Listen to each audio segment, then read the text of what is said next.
Un jeune haïtien, héros de la résistance à Paris, ça vous dit quelque chose? Non? Venez avec moi, je vais vous en dire plus. Ce jeune haïtien, héros de la résistance, s'appelait Tony Bloncourt et il était étudiant à Paris sous l'occupation, donc pendant la Seconde Guerre mondiale. Et c'est de son histoire dont s'est emparé Daniel Maximin pour son dernier roman qui s'intitule Salve de blues, lundi 9 mars au Mont-Valérien et qui est sorti aux éditions Caraïbes Éditions.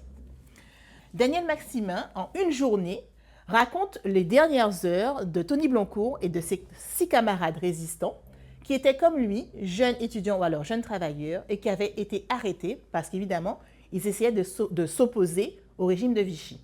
Et donc, il raconte comment, au dernier moment, leurs amis et aussi leurs professeurs ont essayé de se mobiliser pour qu'ils soient graciés, mais en fait, bon, ça n'a pas réussi, on connaît déjà l'histoire.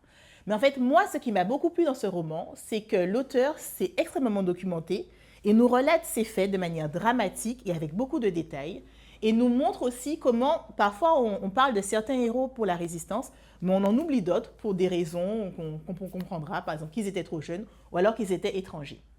Et donc, pour toutes ces raisons, je vous conseille vraiment de lire Salve de blues, lundi 9 mars au Mont-Valérien, de Daniel Maximin, qui est sorti aux éditions Caraïbes Éditions. Bonne lecture!